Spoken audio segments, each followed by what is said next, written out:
Berdasarkan sektornya, selama Januari-Juli 2020, ekspor yang tumbuh hanya pertanian. Di sana bisa dilihat, pertanian berwarna hijau. Jadi selama Januari-Juli 2020, sektor pertanian ini ekspornya tumbuh 9,92%. Untuk industri pengolahannya masih turun tipis 0,67%.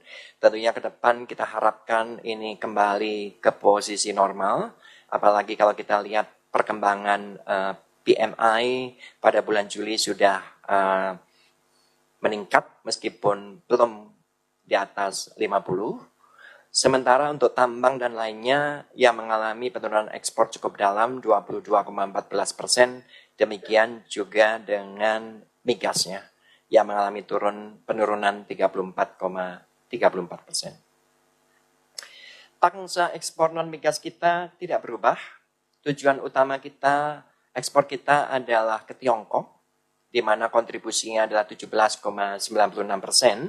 Pada bulan Juli 2020 ini, ekspor utama kita ke Tiongkok adalah besi dan baja, kemudian bahan bakar mineral, kemudian lemak dan minyak hewan nabati. Posisi kedua, ekspor kita tertuju ke Amerika Serikat, di mana share-nya adalah 11,94%. Komoditas utama yang kita ekspor ke Amerika Serikat adalah pakaian dan aksesorisnya, mesin dan perlengkapan listrik. Kemudian satu lagi adalah pakaian dan aksesorisnya. Kemudian posisi ketiga adalah Jepang, di mana ekspor utama kita adalah bahan bakar mineral, mesin dan perlengkapan elektrik, logam mulia, perhiasan dan permata. Ekspor kita ke ASEAN, share-nya adalah sebesar 21,14%, sementara ke Uni Eropa adalah 8,78%. Sekarang saya masuk ke impor. Pada bulan Juli 2020 ini, nilai impor Indonesia adalah sebesar 10,47 miliar. Kalau kita bandingkan dengan posisi bulan Juni 2020 atau month to month, berarti impor kita turun tipis 2,73%.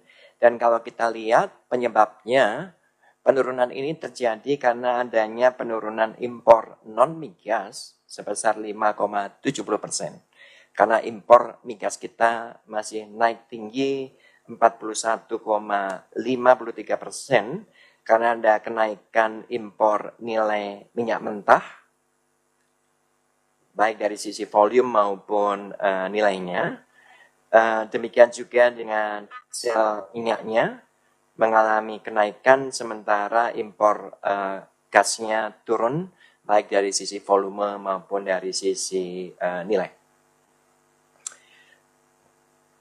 Nilai impor Juli 2020 yang sebesar 10,47 miliar ini, kalau kita bandingkan dengan posisi pada bulan Juli 2019, mengalami penurunan yang cukup dalam, yaitu sebesar 32,55%.